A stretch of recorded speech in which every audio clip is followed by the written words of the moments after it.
5 पिढ्यांपासून चालत आलेला हा ठेवा आता 6व्या पिढीच्या सुनेकडे सोपवण्याची वेळ आलेली आहे. मीनाक्षी, परांजच्या घरची सून म्हणून या मागण्या स्वीकारणार तुला?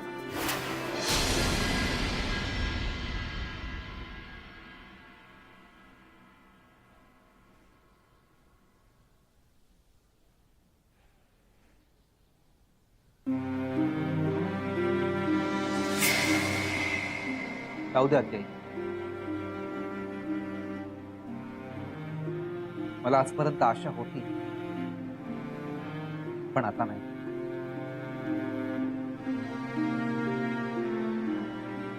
त्या जरी काही बोलत नसल्या तरी त्यांचं उत्तर कळून चुकलंय मला.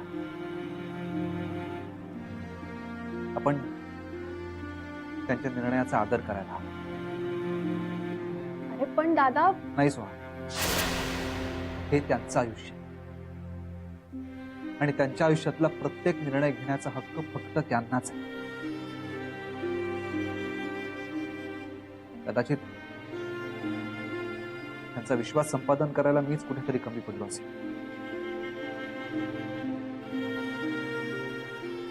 किंवा माझ्यातच काहीतरी कमतरता असेल.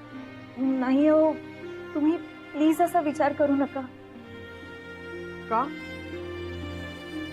म्हणजे त्यांनी काय किंवा आम्ही काय असा विचार का नाही करायचा? नाही म्हणजे तू नकार देण्यामागे काहीतरी कारण असेल ना. म्हणजे माणूस म्हणून आमच्यात काही खोट आहे की अभि तुला तुझा नवरा होण्यायोग्य वाटत नाहीये? नाही हो, तसं खरंच काही नाहीये. अगं मग काय कारण आहे? अगं बोल ना मीनाक्षी. बोल बेटा. उत्तर कळावं म्हणून हट्ट नाही, पण आग्रह नक्कीच. मीनाक्षी, तुझ्या असं गप्प बसण्याचा आम्ही नक्की काय अर्थ घ्यायचा? नाही म्हणजे हे लग्न तुला का नाही करायचंय? हे बघ, आम्हाला उत्तर हवंय.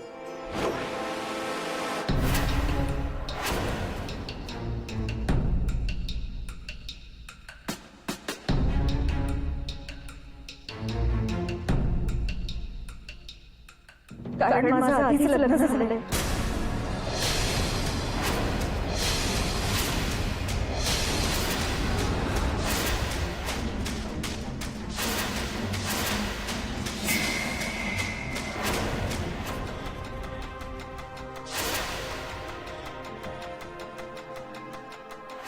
आणि माझ्या हातून माझ्या नवऱ्याचा जीव गेलाय.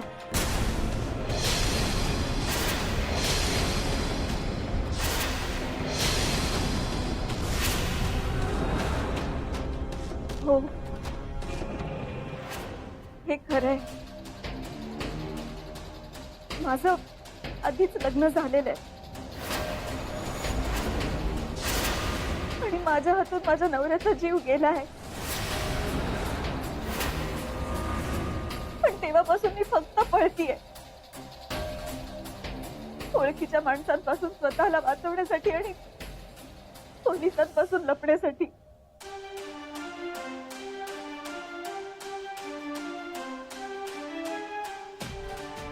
मी इथून जेव्हा पण जायचं म्हणते ना, तेव्हा त्यामागे हेच कारण असतो.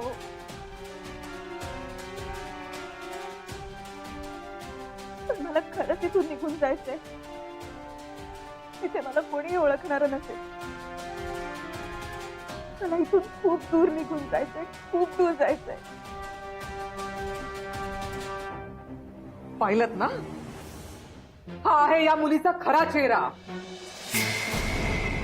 तरी पहिल्या दिवसापासून तुम्हाला मी सांगत होते, या मुलीची लक्षणं मला काही ठीक दिसत नाहीये.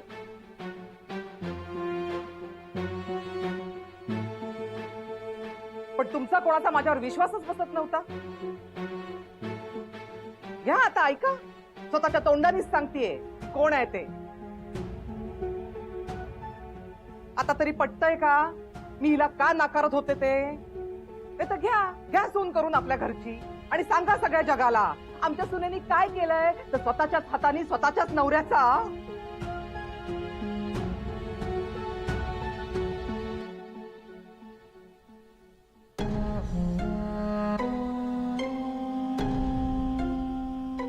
कशाला आता असू गाळतीयस तुझे? हा, कशाला वेडतीयस? या घरात राहायची लायकी नाहीये तुझी. उठ उठ, चालू पड आधी.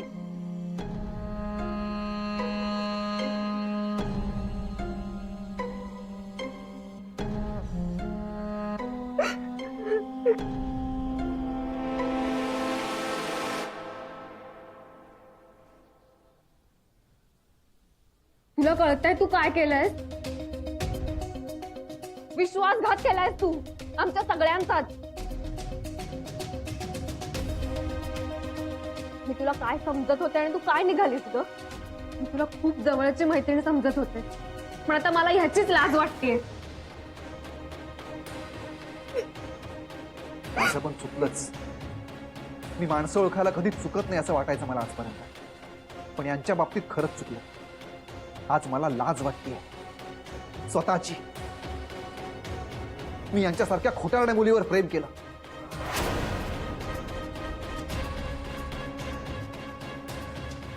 तू काय हिच्याशी बोलत बसलायस दादा? फोन कर पोलिसांना. जीव घेतला हिने कोणाचा तरी. बरोबर बोलतेस तू सुहा. आता हिचा आणि आपला काहीही संबंध नाही.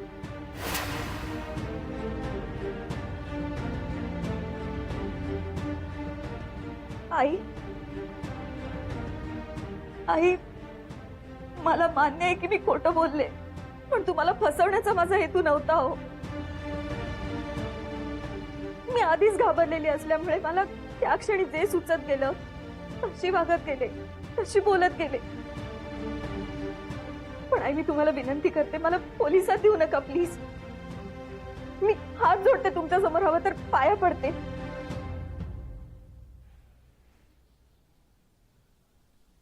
आई,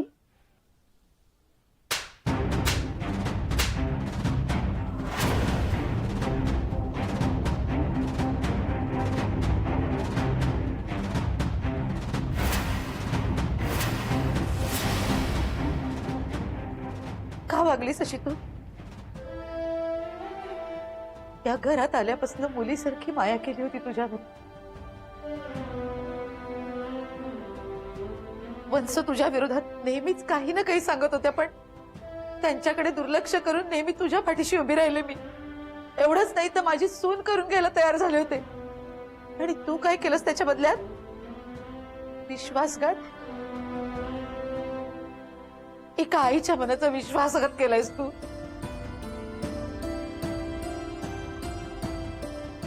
मी माझी चूक मान्य करते, पण मी अशी का वागले हे एकदा कोणीतरी समजून घ्या प्लीज. चालती हो इथून.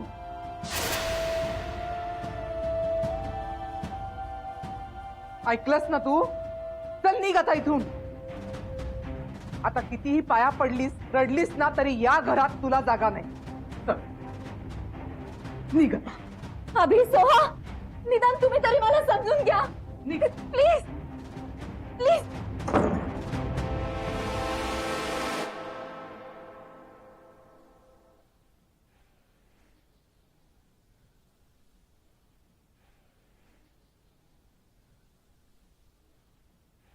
मीनाक्षी, उत्तर द्यायला एवढा वेळ का लावतेस तू? म्हणजे एवढा मोठा निर्णय घेण्याआधी तुला कोणाला विचारायचे का? कोणाची परवानगी वगैरे घ्यायची का? नाही, तसं काही नाही. अगं तसं नाहीये म्हणजे. नाही, आता अगदी स्पष्टच विचारते. आमच्या अभिच्या ऐवजी तुला दुसरं कोणी आवडतंय का? की तुला लग्नच करायचं नाहीये? नाही नाही, तसंही काही नाहीये. अगं मग नक्की प्रॉब्लेम काय आहे?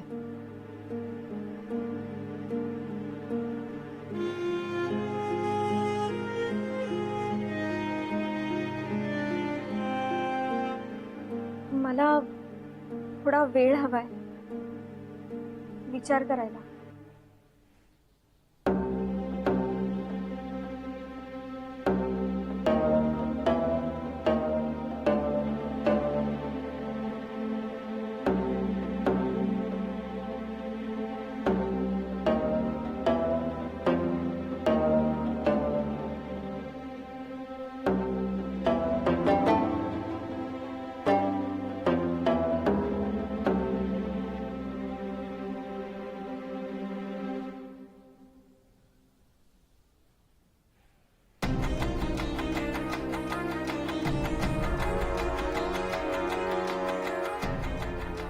काय चाललंय हे सगळं?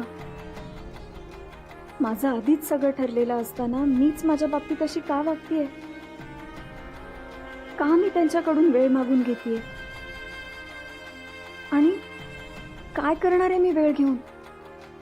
त्यापेक्षा मी ठामपणे नाहीच का म्हणत नाहीये? मीनाक्षी,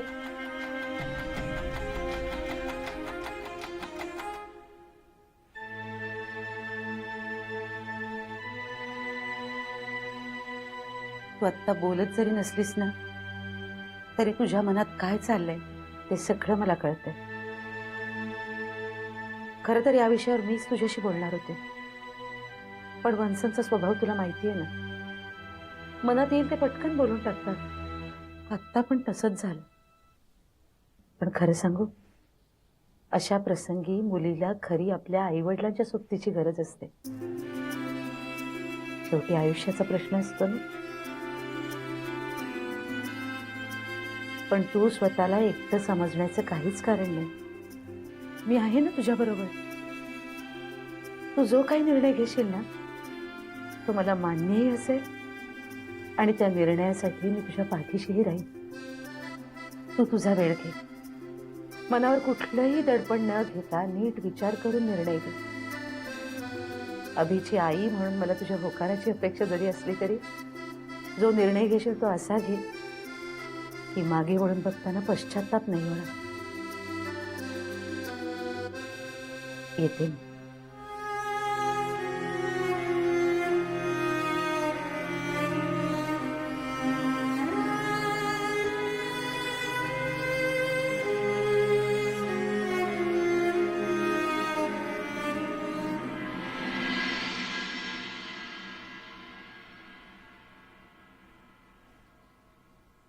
आते, अरे अभि, तू कशाला आलास? मला आवाज द्यायचा ना.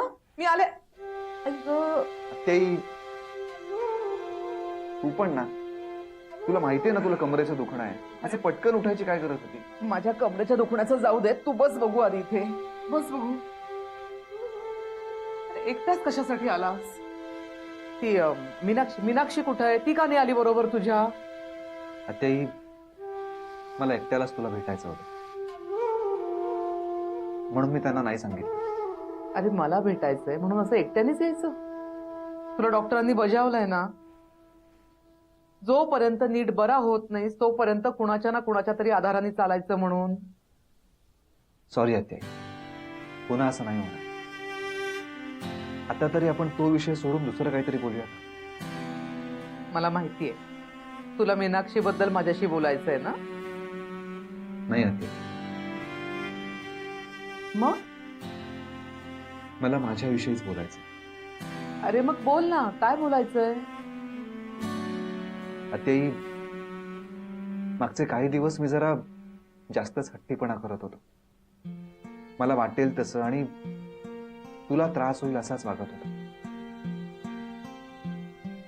पण असं वागताना मनात एका गोष्टीची मात्र खात्री होती की काहीही झालं तरी मी असा का वागतोय हे आत्याईला समजेल. आणि शेवटी तसंच झालं. तसंच झालं खरं, पण हे सगळं आधीच व्हायला पाहिजे होतं. तसा जरा उशीरच झाला म्हणा, पण आता काय करणार बाबा. तुझ्या आत्याईचं वय झालंय, तिला आधीसारखे झटपट निर्णय घेता येत नाही. नाही आत्याई, माझी आत्याई कधी म्हातारी होऊच शकत नाही. शरीरानं नाही आणि विचारांनी तर नाहीच नाही. तुझं तरी काय वेगळं आहे रे. हं? तू सुद्धा लहानपणी जसा होतास ना तसाच आहेस. हट्टीपणा करायचा आणि मग तो हट्ट पूर्ण होईपर्यंत अडून राहायचं. आणि माझा असा एकही हट्ट नाही जो माझ्या आत्याईने पुरवला नाही. आणि आज मीनाक्षीच्या बाबतीतही पुन्हा एकदा तू हेच सिद्ध केलंस.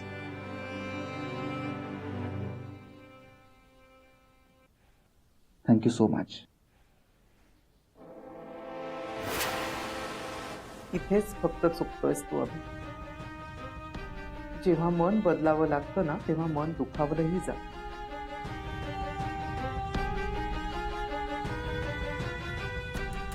काळजावर निखारे ठेवून माघार घेतली.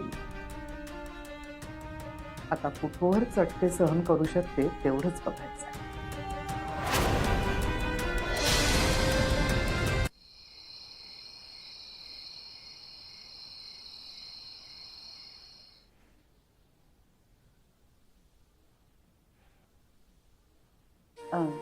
सोहा, अगं किती वेळ, कर ना लवकर लवकर. हो. लाडू कधी होणार आहेत? हो हो.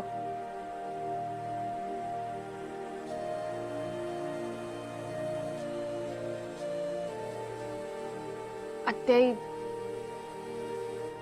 सॉरी.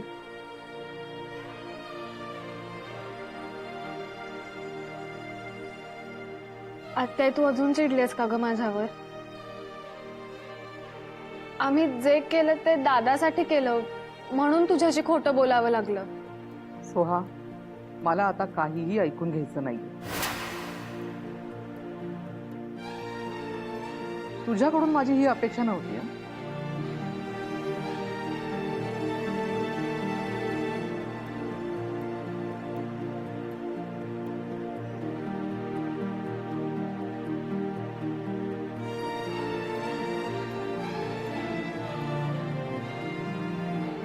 घाबरलीस का? माझं पोकरू ते. आता तुझ्यावर कशी रागवेन मी? आत्याई ते चिकट चिकट हात लांब लांब. I love you. राहू दे. जे काम करायला घेतलंस ना ते पूर्ण कर आधी.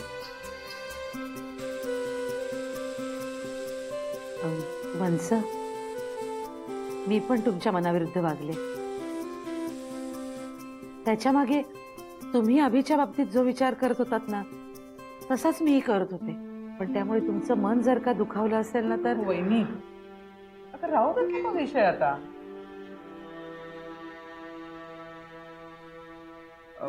बर, मीनाक्षीला ते शेंगदाणे भाजायला सांगितले होते, त्याचं काय झालं बघ जरा. हो, बघा मीनाक्षीचं नाव घेतलं आणि मीनाक्षी आली. बघू.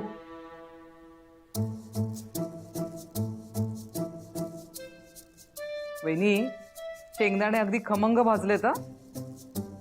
म्हणजे तुझे या वेळचे लाडू अगदी कुरकुरीत होणार आहेत. वंस, मला तर कालपर्यंत काळजी वाटत होती की संक्रांत कशी पार पडणार आहे, पण आता सगळं व्यवस्थित होणार आहे. होणार होणार. ही संक्रांत आणि या पुढच्या सगळ्या संक्रांती तुझ्या अगदी छान जाणार आहेत. फक्त मीनाक्षीने एकदा हो म्हटलं पाहिजे. काय मीनाक्षी, खरं आहे ना?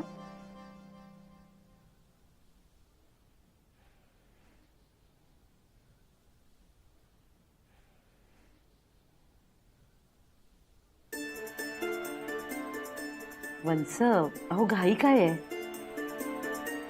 तिने थोडासा वेळ मागितलाय ना, मग आपण वाट पाहूया ना.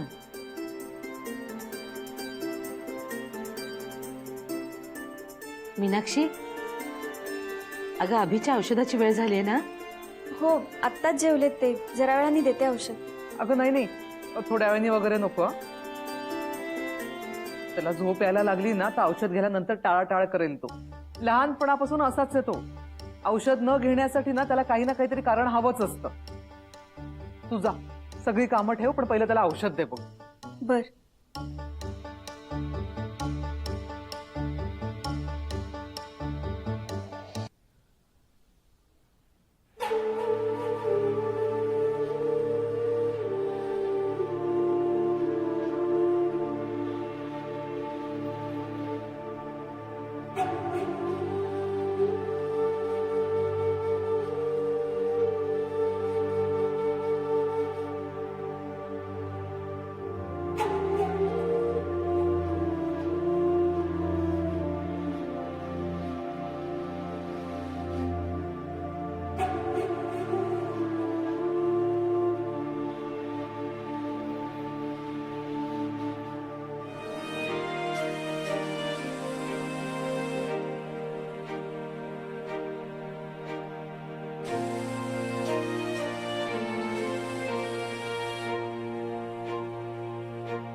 सो सॉरी, मला वाटलं ते पुस्तक आहे म्हणून मी असं.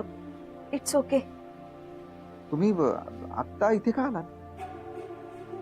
औषध द्यायला. पण तुम्ही झोपला होतात म्हणून मी ते पुस्तक. हो, once again I am very sorry. It's okay.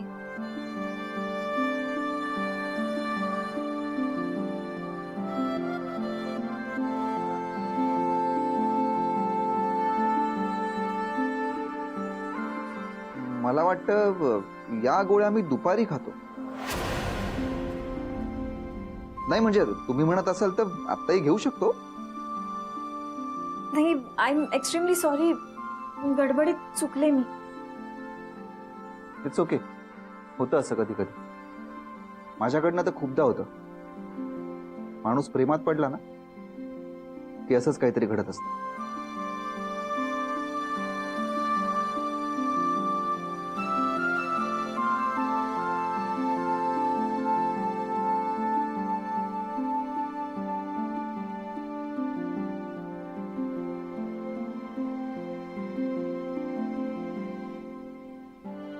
तुम्हाला झोप आली होती ना? मला नाही वाटत आता रात्रभर झोप येईल मला.